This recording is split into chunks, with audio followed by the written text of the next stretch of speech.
तो अनुज सर, आपका बहुत बहुत स्वागत है मनी नाइन में। जी नमस्कार। नमस्कार सर। तो अनुज सर, कल भी बजट के दिन भी आपसे डिटेल में बातचीत हुई थी गोल्ड और सिल्वर के ऊपर। पिछले आज लगातार तीसरा दिन है जब इनमें भारी गिरावट हम देख रहे हैं। तो क्या देखते हैं सर, क्या लग रहा है आगे का व्यू? कैसे देखते हैं, नज़रिया क्या है आपका गोल्ड और सिल्वर पर? कहाँ तक गिरावट ये आ सकती है, कहाँ पर ये थमती हुई आपको नजर आएगी? देखिए, गोल्ड सिल्वर में जो गिरावट आई है इसके पीछे मेजर रीजन अगर आप देखेंगे तो मार्जिन्स के हैं। मार्जिन काफी इंक्रीज हुए हैं जिसकी वजह से पोजीशन सेल ऑफ हो रही है।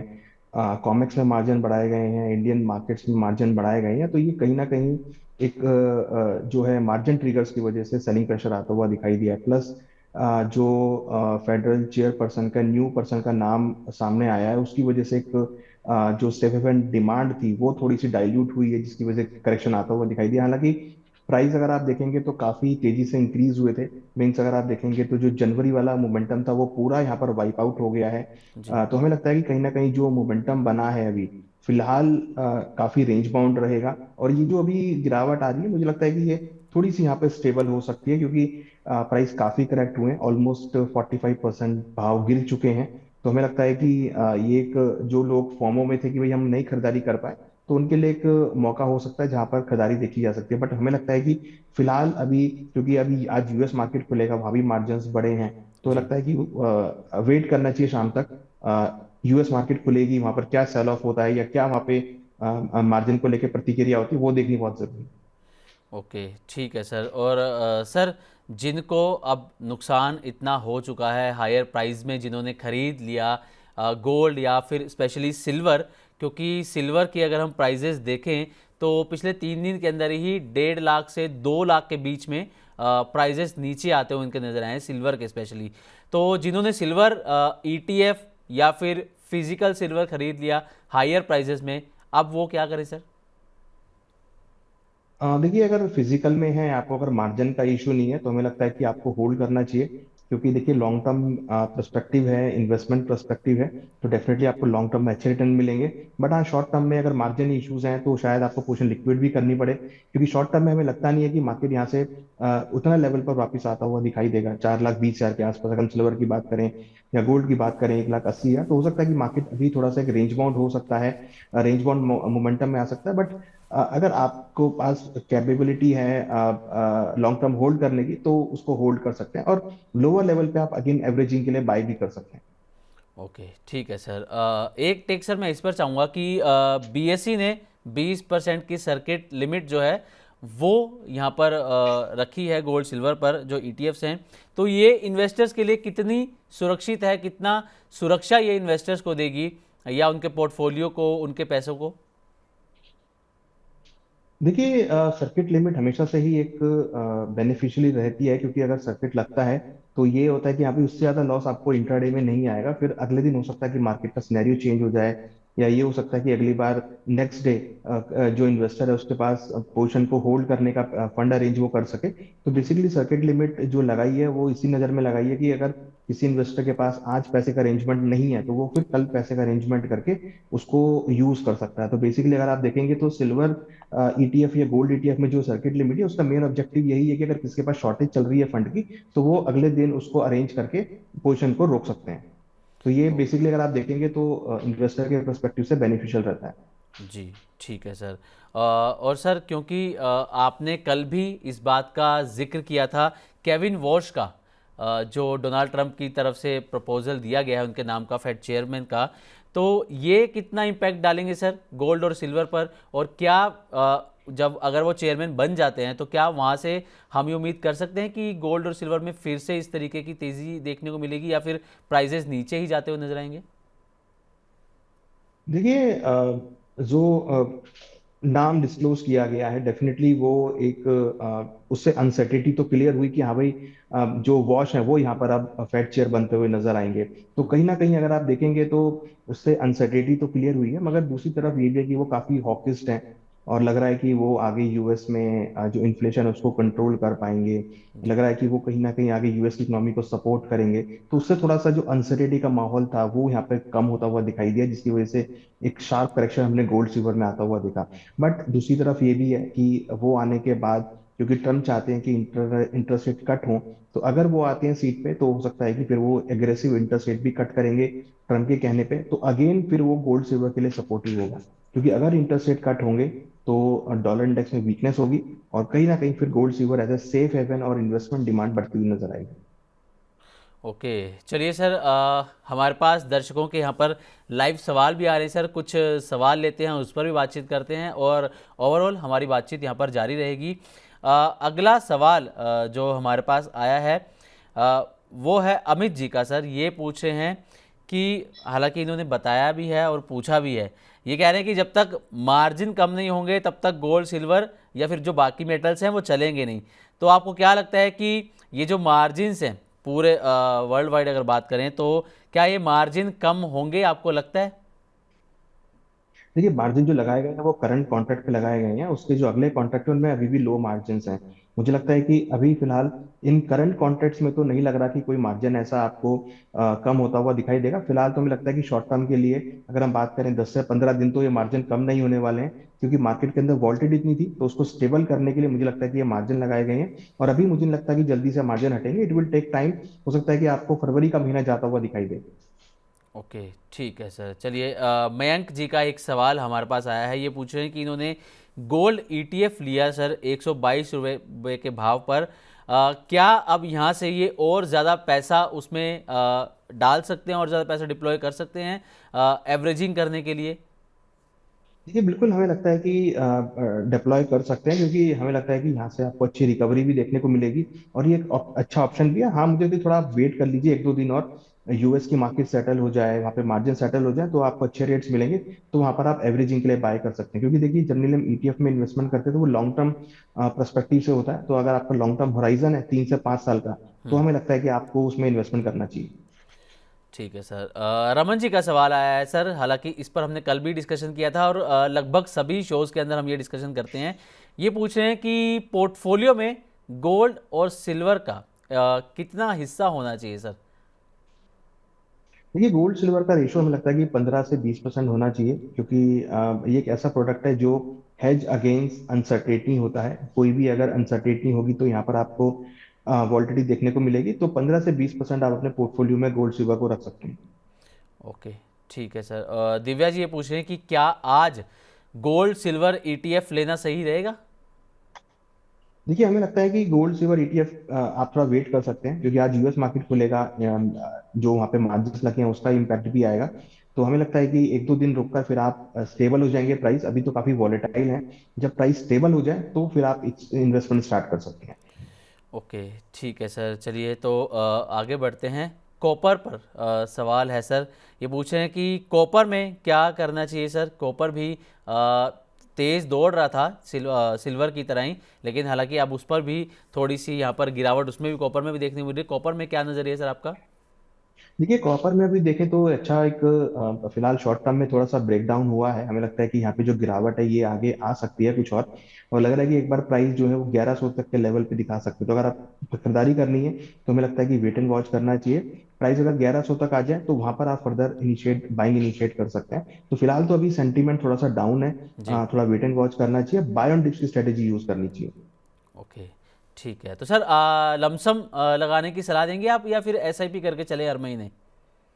देखिए, कॉपर में तो आप एसआईपी कैसे करेंगे, क्योंकि यहाँ पर ईटीएफ नहीं है। बट आप गोल्ड अगर आप गोल्ड गोल्ड सिल्वर में सिल्वर की सर, बात गोल्ड करते सिल्वर हैं में। तो वहां जी। पर आप एसआईपी करके चले, हर महीने आप कुछ कुछ क्वांटिटी उसमें ऐड करते रहे। ओके, ठीक है सर। चलिए तो 6 से 12 महीनों में गोल्ड और सिल्वर पर क्या नज़रिया है सर आपका? यानी कि इस साल के एंड तक 2026 में क्या लगता है सर, कहाँ तक गोल्ड और सिल्वर जा सकते हैं? क्योंकि पिछले 1.5-2 साल के अंदर तो हमने काफ़ी तेज़ी इसमें देख ली है। अब क्या लगता है आपको सर? देखिए, हमें लगता है कि अगर हम दिवाली तक बात करें तो अगेन गोल्ड का भाव 5,000 से लेकर $5200 तक आ सकता है। और सिल्वर के अंदर भी हम एक्सपेक्ट कर रहे हैं कि अगेन भाव आपको 90 से लेकर $100 के बीच आते हुए दिखाई दे सकते हैं। तो मोमेंटम काफी इंक्रीज हो गया था, बट हाँ हमें लगता है कि अब जो स्टेबल मोमेंटम आएगा वो सपोर्टिव रहेगा, और फिर प्राइस आपको धीरे धीरे मूव करते हुए नजर आएंगे। तो ऊपर में हम एक्सपेक्ट कर रहे हैं गोल्ड में करीबन $5200 तक, और सिल्वर में $100 तक के लेवल दोबारा देखे जा सकते हैं। ओके, ठीक है। अनु सर, एक सवाल मैं आपसे एसजीबी पर लेना चाहूँगा। कल बजट में एक ऐलान हुआ, एक घोषणा हुई, शायद आपने उस पर भी ध्यान दिया होगा, जिसमें एसजीबी को लेकर ये कहा गया कि जिन्होंने आरबीआई से सीधे ओरिजिनल इशू खरीदा है और मैच्योरिटी पूरी हुई है, उनको कोई टैक्स नहीं देना होगा, टैक्स फ्री होगा। लेकिन अगर एनएसई बीएसई कहीं से उन्होंने खरीदा है तो उस पर उनको टैक्स देना होगा। तो ये जो डिसीजन है, हालांकि अब तो एसजीबी आ भी नहीं रही है स्कीम्स, तो अब ये अनाउंसमेंट की जा रही है। अब जिन लोगों के पास एसजीबी की लास्ट हम कहें कि वो ट्रांच है, स्कीम है, उनको क्या करना चाहिए, या फिर ये डिसीजन आपको कैसा लग रहा है सरकार की तरफ से जो लिया गया है? देखिए डिसीजन मुझे लगता है कि क्योंकि देखिए जो ऑनलाइन लेता है उसको $50 का डिस्काउंट भी मिलता है, वो भी यहाँ पर बेनिफिट उठाते हैं वो। तो जी। देखिए टैक्स तो उस पर लगना नहीं चाहिए क्योंकि ये तो इन्वेस्टमेंट प्रोडक्ट है। तो मुझे लगता है कि जो टैक्स वाला मैटर है ये उतना सही नहीं है, थोड़ा यहाँ पर लगता है कि सरकार को दोबारा देखना चाहिए इसमें।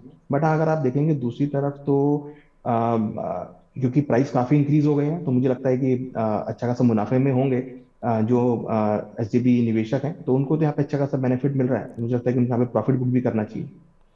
ओके, ठीक है सर। चलिए, एक सवाल हमारे पास आया है सर। अ, ये पूछ रहे हैं कि फिजिकल गोल्ड लेना चाहिए या फिर ईटीएफ्स में पैसा लगाना चाहिए, गोल्ड ईटीएफ देखिए में। दोनों की अपनी अपनी इंपॉर्टेंस है। आपको अगर डीमैट में रखना है तो आप फिजिकल में फिजिकल में ना लें, आप डीमैट में रखें एसजीबी के ईटीएफ के थ्रू। अगर आपको फिजिकल में लेना है तो आप फिजिकल में भी ले सकते हैं, दोनों का मतलब ऑलमोस्ट सेम है।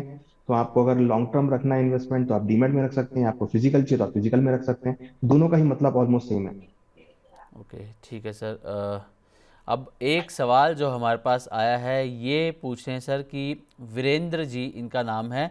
ये पूछ रहे हैं कि इन्होंने ईटीएफ्स में पैसे लगाए थे, 3,70,000 रुपये लगाए थे, अभी ये लॉस में बैठे हुए हैं। तो अब ये क्या करें, कितना टाइम इनको होल्ड करके रखना होगा ताकि जो लॉस हुआ है उसकी भरपाई हो जाए? देखिए जैसे मैंने बताया कि अभी उतनी आपको वोल्टिलिटी देखने को नहीं मिलेगी आने वाले टाइम में, थोड़ा टाइम यहाँ पे लग सकता है। तो अगर आप मुझे लगता है कि आप दिवाली तक या एक साल के एंड तक को रखते हैं तो शायद चांसेस है कि वहां पर आपको लेवल्स मिल सकते हैं। फिलहाल अभी हमें लगता है कि भाव काफी कंसोलिडेट में रहेंगे, रेंज बाउंड में रहेंगे। ओके, ठीक है सर। एक सवाल हमारे पास आया है कि इन्होंने ऊपरी स्तर पर खरीदे हैं ईटीएफ्स, मतलब कि पिछले कुछ दिनों में इन्होंने खरीदे होंगे। अब ये होल्ड कर लें या फिर यहाँ से निकल जाए, जो थोड़ा बहुत इनको प्रॉफिट इसमें मिल रहा है?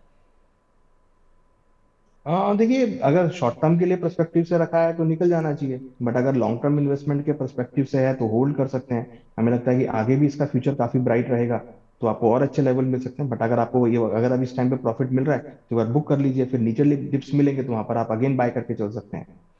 ठीक है। लॉन्ग टर्म और शॉर्ट टर्म में क्या स्ट्रेटेजी गोल्ड सिल्वर के अंदर रखी जाए सर? ये भी आपसे देखिए हमें जानना लगता है कि चाहेंगे क्योंकि सवाल हमारे पास दर्शकों के आ रहे हैं। या लॉन्ग टर्म और शॉर्ट टर्म में क्या स्ट्रेटेजी रखकर चल सकते हैं गोल्ड सिल्वर के अंदर? देखिए लॉन्ग शॉर्ट टर्म में मुझे लगता है कि थोड़ा वेट एंड वॉच करना चाहिए, क्योंकि मार्जिन्स ट्रिगर हो रहे हैं, मार्जिन्स कॉल हैं, तो वो सब चीजें यहाँ पर मैटर कर रही हैं। बट हाँ लॉन्ग टर्म के लिए हमें लगता है कि आपको बाय ऑन डिप्स की स्ट्रेटेजी रखनी चाहिए। एक अच्छी रिकवरी हम एक्सपेक्ट कर सकते हैं कि मार्केट में आपको आने वाले दिनों में देखने को मिल सकती है। तो फिलहाल एक शॉर्ट टर्म ट्रेंड जो है फिलहाल तो साइडवेज रहेगा, तो वहां पर तो वेट एंड वॉच करना चाहिए। बट हाँ लॉन्ग टर्म के लिए आप होल्ड करके चल सकते हैं। ओके सर, जिस तरीके से हम देख रहे हैं गोल्ड सिल्वर के अंदर जो भी प्रॉफिट बुकिंग हम कह लें वो देखने को मिल रही है, जो जिस तरीके से कीमतें इसकी गिरती हुई दिख रही हैं, अभी मान के चलें कि ईटीएफ्स में जो है अब वो जो लिक्विडिटी रिस्क यहाँ पर थोड़ा सा बढ़ता हुआ नज़र आ रहा है। देखिए लिक्विडिटी रिस्क डेफिनेटली यहाँ पर आता हुआ दिख रहा है, क्योंकि जिस तरीके से मार्जिन्स कॉल्स हैं या फिर जिस तरीके से लोग थोड़े से घबरा गए हैं इतनी बड़ी पोजीशंस को देख के, करेक्शन को देख के, हर कोई अब बेचने के मूड में आ गया है, बेच रहा है, हर कोई फिजिकल भी बेच रहे हैं, ईटीएफ भी बेच रहे हैं, एक्सचेंज के ऊपर भी बेच रहे हैं। तो मुझे लगता है कि उसके थोड़ा लिक्विडिटी इश्यूज यहाँ पर आ सकते हैं। आप दूसरी तरफ देखें अभी बिड आस्क की अगर हम बात करें तो बिड आस्क भी थोड़ा यहाँ पर बढ़ गया है। मार्जिन बढ़ने की वजह से रिटेल कस्टमर मार्केट में नहीं आ पाएगा, तो वहां पर भी लिक्विडिटी इशू आएगा। तो थोड़ा सा मुझे लगता है कि तभी मैं कह रहा हूँ कि अभी आप थोड़ा एग्रेसिव स्टांस ना लें, थोड़ा वेट एंड वॉच करें, मार्केट में प्रॉपर लिक्विडिटी आने दें, मार्केट में जो मार्जिन है उसका इफेक्ट खत्म होने दें, उसके बाद आप इन्वेस्टमेंट चालू कर सकते हैं। ओके। सर, जो गोल्ड और सिल्वर की जो प्राइजेस हैं, ये क्या इमोशंस से ज़्यादा चलते हैं, या फिर कहें कि खबरों के दम पर चलते हैं, या जिस तरीके से ग्लोबल अनसर्टेनिटीज़ होती हैं उनके दम पर ये गोल्ड और सिल्वर चलते हुए नजर आते हैं? जैसे पिछले कुछ समय में हम देखें तो ग्लोबल अनसर्टेनिटीज़ काफ़ी बढ़ चुकी हैं। चाहे हम 2022 से यहाँ पर अगर शुरुआत करें तो रशिया और यूक्रेन का वॉर हो, उसकी बात कर लें। उसके बाद जो इसराइल का जो कन्फ्लिक्ट रहा, उसकी बात करें। अब हाल ही में रिसेंट में जब से डोनाल्ड ट्रंप प्रेसिडेंट बने उसके बाद से टैरिफ को लेकर अनसर्टेनिटी बनी हुई है, भारत पर 50% टैरिफ है, और जिस तरीके से वेनेजुएला पर उन्होंने अटैक किया, अब ईरान के साथ कन्फ्लिक्ट चल रहा है, ये सारी चीज़ें गोल्ड सिल्वर को इम्पैक्ट करती हैं। देखिए बिल्कुल, गोल्ड सिल्वर का जो इम्पैक्ट होता है सदा जियो political tension, interest rates, tariffs, policies, ये बहुत इम्पैक्ट करती हैं। हालांकि इमोशनल तो है ही प्रोडक्ट ये, और हमने देखा कि इस बार जो बढ़त आई थी वो इमोशनली ज्यादा आ रही थी, और जब जो गिरावट आ रही है ये भी कुछ ज्यादा इमोशनली है कि भाई मार्केट गिर रहा है, आप बेचो बेचो बेचो, तो वो एक इमोशनली जो कनेक्ट है वो यहाँ पर देखने को मिलता है। तो देखिए, गोल्ड सिल्वर हमेशा इमोशंस तो काम करते ही है, उसके साथ साथ जितने भी आपके एक्सटर्नल फैक्टर्स हैं, जियो political tension, tariff, interest rate, depreciation currency, वो सब यहाँ पे देखने को मिलता है। ओके, तो अनुसर, एक चीज़ ना, अब जब से सिल्वर और गोल्ड के अंदर ये क्रैश सा एक आना शुरू हुआ है, अब कहा ही जा रहा है कि सिल्वर और गोल्ड का जो हिस्सा है पोर्टफोलियो में वो कम किया जाए, और मल्टी एसेट जो फंड्स होते हैं वहाँ पर अपना पैसा ज़्यादा डिप्लॉय किया जाए। तो आप इस बात से कितना सहमत हैं सर, और क्या गोल्ड सिल्वर से ज़्यादा सेफ आपको लगते हैं मल्टी एसेट फंड्स? देखिए, मल्टी एसेट फंड एक डाइवर्सिफाइड एसेट होते हैं जिसमें आपको डिफरेंट डिफरेंट क्लास में पैसा लगाते हैं। तो देखिए, अब वो तो करना ही चाहिए, मल्टी एसेट जी। फंड में आपका पोर्टफोलियो डाइवर्सिफाइड हो जाता है, रिस्क बहुत कम हो जाता है, तो वो तो इन्वेस्टमेंट करना चाहिए। बट अगर गोल्ड सिल्वर इसलिए इंपॉर्टेंट है क्योंकि गोल्ड सिल्वर में अगर कोई भी अनसर्टेनिटी होती है तो उसमें आपको सपोर्ट आता हुआ दिखता है। तो हमें लगता है कि अगर आपके पोर्टफोलियो में 15 से 20% गोल्ड है, तो हमें लगता है कि अगर कोई भी अनसर्टेनिटी होगी, कोई भी बड़ी गिरावट होगी, तो आपको फिर गोल्ड सिल्वर में सपोर्ट आता हुआ दिखाई देगा। हालांकि इस बार तो गोल्ड ने ऑलमोस्ट 2 महीनों में, 2 सालों में 200% से ज्यादा के रिटर्न दे दिए थे। तो ये एक बहुत बड़ा एग्जाम्पल है सामने कि भाई गोल्ड इतने रिटर्न भी, सिल्वर इतने रिटर्न भी दिखा सकता है, गोल्ड ऑलमोस्ट 100% तक रिटर्न दिखा सकता है। तो ऐसे रिटर्न हमने देखे हैं पिछले सालों में। तो हमें लगता है कि अगर आप 15 से 20% रखते हैं तो आपका पोर्टफोलियो हेज भी रहेगा, और कहीं ना कहीं वेल्थ क्रिएशन का पार्ट भी बनेगा। ओके, ठीक है सर। एक और सवाल यहाँ पर हमारे पास दर्शकों के सवाल आ रहे हैं, एक सवाल लेते हैं। वीके जी का सवाल है, ये पूछे कि इन्होंने 2 लाख का गोल्ड, मतलब 2 लाख का इन्होंने ये कमोडिटीज़ में 2 लाख रुपए लगाए हैं, जिसमें 80% इन्होंने गोल्ड में लगाया है और 20% सिल्वर के अंदर लगाया है, ईटीएफ के अंदर, और ये 10 साल का व्यू इसमें लेकर चल रहे हैं सर। तो 10 साल का आपसे जानना चाहेंगे कि आपका नज़रिया क्या है, 10 साल में कहाँ तक कीमतें जाती हुई आपको नज़र आती है सर?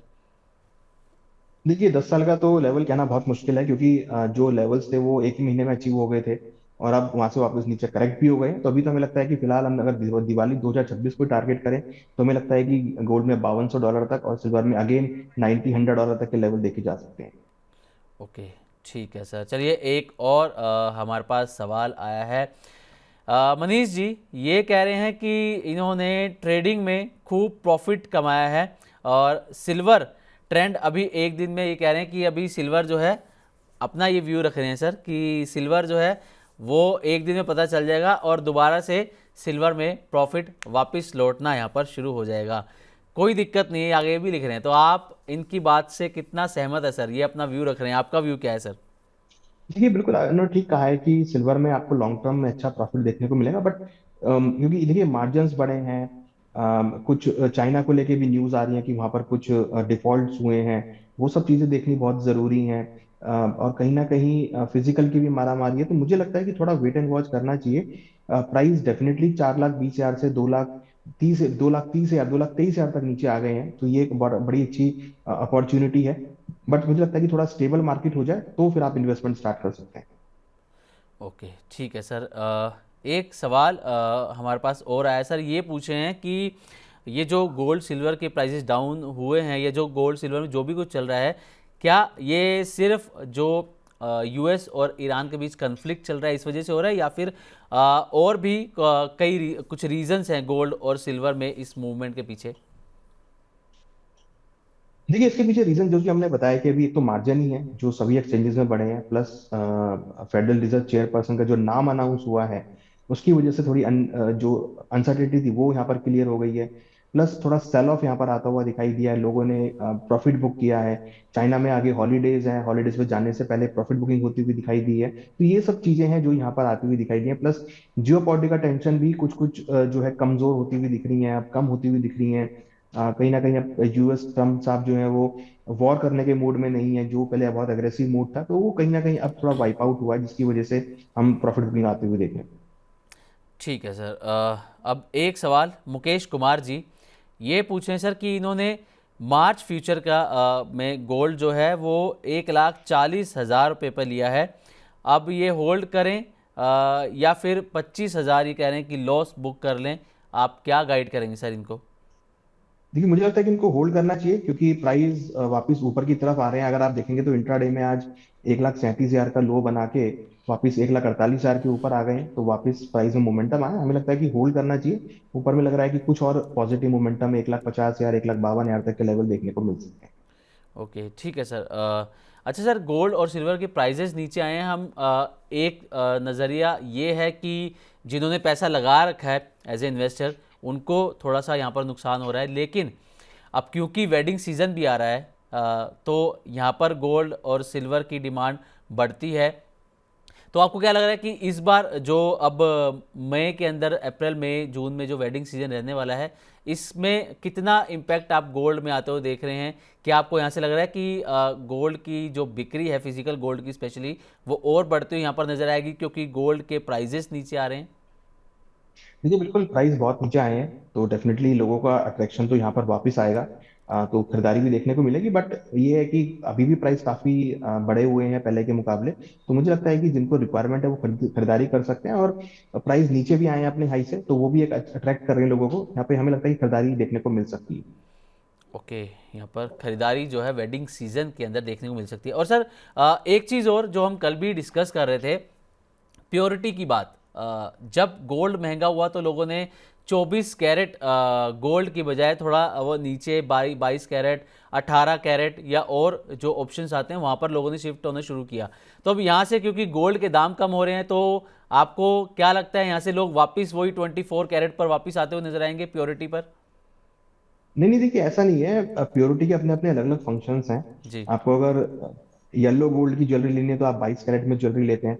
आपको अगर डायमंड की ज्वेलरी लेनी है तो आप 18 कैरेट, 20 कैरेट, 16 कैरेट में ज्वेलरी लेते हैं। तो डिपेंड करता है कि आपको कौन सी ज्वेलरी लेनी है, उसके बिहाफ पर आपका कैरेट तय होता है। तो अगर आपको येलो प्योर गोल्ड की ज्वेलरी लेनी है तो आप 22 कैरेट की ज्वेलरी आप लेते हैं। 24 कैरेट में ज्वेलरी बनती नहीं है, तो 22 कैरेट में ज्वेलरी बनती है। डायमंड की ज्वेलरी लेनी है तो आप 14 कैरेट, 16 कैरेट, 18 कैरेट में आप ज्वेलरी ले सकते हैं। तो डिपेंड ये करता है कि आपको क्या ज्वेलरी लेनी है, बट हाँ, प्राइस नीचे आने की वजह से लोग जनरली सोचते हैं कि आप हायर कैरेट की ज्वेलरी आप परचेज करें। ओके ठीक है सर। एक सवाल जो हमारे पास आया है ये पूछ रहे हैं कि क्या आज गोल्ड सिल्वर बीज यहाँ पर लेना सही रहेगा आज के दिन? देखिए, मुझे लगता है कि आज वेट करना चाहिए। आज यूएस मार्केट खुलेगा मार्जिन बढ़ाने के बाद, तो वहाँ पे एक बार मूड देखना है कैसा यूएस का मोमेंटम है। देन उसके बाद कल से या परसों से जब मार्केट सेटल होता है तो आप खरीदारी का ट्रेड बना सकते ठीक है सर। और सर एक सवाल हमारे पास आया है, मैं ये आपसे जानना चाहूँगा। ये पूछ रहे हैं कि सोना और चांदी, हालांकि हम इसके बारे में बात कर भी चुके हैं काफ़ी, जब से हमने प्रोग्राम शुरू किया इसके बारे में डिटेल में बात हो चुकी है। अब शायद इन्होंने अभी देखना शुरू किया। ये पूछ रहे हैं कि क्या ये सिर्फ एक करेक्शन है या फिर यहाँ से डाउनवर्ड ट्रेंड की शुरुआत हो चुकी है गोल्ड सिल्वर के अंदर? हैं। देखिए, ये एक प्रॉफिट बुकिंग है, करेक्शन भी नहीं है, प्रॉफिट बुकिंग है। और जी। मार्जिन की वजह से मार्जिन कॉल हिट्स हैं, तो ये थोड़ा सा आर्टिफिशियली हम कह सकते हैं कि मार्जिन बढ़ाने के बाद हुआ है। बट हाँ, प्रॉफिट बुकिंग ये जरूर हमें लग रही है, क्योंकि लोगों ने काफी टाइम से लोग बाय कर रहे थे, अब यहाँ पे प्रॉफिट बुकिंग आती हुई दिखाई दी। ठीक है। एक सर मेरा सवाल आपसे ना, ये हिंदुस्तान जिंक और कॉपर पर भी रहेगा। आप सिल्वर और गोल्ड नीचे हैं, लेकिन हिंदुस्तान कॉपर आज थोड़ा ठीक ठाक अभी नज़र आ रहा है। अभी एक 6% तक की तेज़ी कॉपर के अंदर हिंदुस्तान कॉपर में रही थी, हालांकि इस वक्त जो है 2% के आसपास की है। और अगर हिंदुस्तान जिंक की यहाँ पर हम बात करें तो ये इसके अंदर आज 7.5% से ज़्यादा की तेज़ी है। तो सर गोल्ड सिल्वर तो नीचे है, और हिंदुस्तान जिंक कॉपर जैसे ये अच्छा परफॉर्म कर रहे हैं। मेटल सेक्टर ही अगर हम देखें ओवरऑल, अगर हम मेटल सेक्टर यहाँ पर लाइव आपके सामने मैं एक बार रखना चाहूँगा सर, मेटल सेक्टर, क्योंकि जब मार्केट की शुरुआत हुई तो मेटल सेक्टर काफ़ी यहाँ पर नीचे नज़र आ रहा था। और लाइव मार्केट में एक बार मैं मेटल सेक्टर की यहाँ पर बात करूँगा तो इसमें थोड़ी सी यहाँ पर रिकवरी जो है वो नज़र आ रही है मेटल सेक्टर के अंदर। सुबह इसमें 2.5% तक की गिरावट हम मेटल सेक्टर के अंदर आज देख रहे थे। तो ओवरऑल व्यू सर आपका मेटल सेक्टर के अंदर जानना चाहेंगे सर, और हिंदुस्तान कॉपर, हिंदुस्तान जिंक, इसके अंदर इस वक्त मेटल सेक्टर 2% के आसपास ऊपर है, क्या करना चाहिए सर इसके अंदर? देखिए, मेटल सेक्टर में ट्रेंड साइडवेज है अभी। मैं यहाँ पर अभी भी वेट करने की सलाह दूंगा, क्योंकि मार्केट आज जो रिकवर हो रही है ये एक शॉर्ट कवरिंग आ रही है यहाँ पे। अगेन हमें देखना है कि मार्केट आज क्लोज कैसे करता है, तो आज की क्लोजिंग भी इंपॉर्टेंट होगा। अगर हम कॉपर की बात करें, अगर ये कॉपर ये 1260 के ऊपर क्लोज करता है तो फिर आपको बाउंस बैक देखने को मिल सकता है, अदरवाइज फिर आपको मार्केट थोड़ा एक रेंज में अटकता हुआ नजर आएगा। ओके, ठीक है सर। एक और हम सवाल यहाँ पर ले लेते हैं सर। ये पूछ रहे हैं कि इन्होंने 27 रुपये पर यूनिट पर सिल्वर ईटीएफ खरीदा है, फिलहाल नीचे आ चुका है, ये थोड़े से लॉस में है। तो हालांकि बार बार इस बारे में बात होती रही है, शो के अंदर बातचीत करते आए हैं, फिर भी आपका नज़रिया जानना चाह रहे हैं सर कि थोड़ा सा नीचे है इनका जो सिल्वर ईटीएफ है, उसमें क्या करें सर? देखिए, हमें लगता है कि सिल्वर ETF इनका इन्वेस्टमेंट है तो होल्ड करना चाहिए। लॉन्ग टर्म का व्यू बना के चलेंगे तो वहाँ पे आपको अच्छे लेवल्स मिल सकते हैं। फिलहाल हमें लगता है कि छोटी अवधि में मार्केट थोड़ा साइडवेज हो सकता है, बट हाँ, लंबी अवधि में डेफिनेटली आपको लेवल मिलते हुए नजर आएंगे, हायर लेवल। तो इन्वेस्टमेंट के पर्सपेक्टिव से आप होल्ड करके चल सकते हैं। ओके, ठीक है अनु सर, बहुत बहुत शुक्रिया अपना कीमती समय देने के लिए। जाते जाते सर आपसे एक टेक लेना चाहेंगे कि गोल्ड और सिल्वर के अंदर एक गलती जो नहीं करनी चाहिए निवेशकों को इस वक्त पर जो ये माहौल चल रहा है, ये आपसे जानना चाहेंगे, डू और डोंट्स जानना चाहेंगे सर आपसे। देखिए, एक तो एक्स्ट्रा एक्सपोजर ना लें। हम्म। किसी के कहने से एक्सपोजर ना लें, मार्जिन पूरा रख के चलें, और जितना रिक्वायरमेंट हो उतना ही ट्रेड करें, क्योंकि मार्केट अभी काफी वॉलेटाइल है। अगर आप एक्स्ट्रा एक्सपोजर लेंगे या ओवर लिमिट ट्रेड करेंगे तो वहां पे नुकसान हो सकता है। तो आप लिमिट के अंदर ही ट्रेड करें, छोटा छोटा ट्रेड करें, स्मॉल स्मॉल क्वांटिटी में ट्रेड करें। जब मार्केट अपनी पूरी फॉर्म में दोबारा आ जाएगा देन आप वहां पे पोजीशंस बढ़ा सकते हैं। फिलहाल अभी छोटे लॉट्स में या छोटी क्वांटिटी में ट्रेड करने की सलाह रहेगी। चलिए, थैंक यू सर, बहुत बहुत शुक्रिया अपना समय देने के लिए सर। Thank you.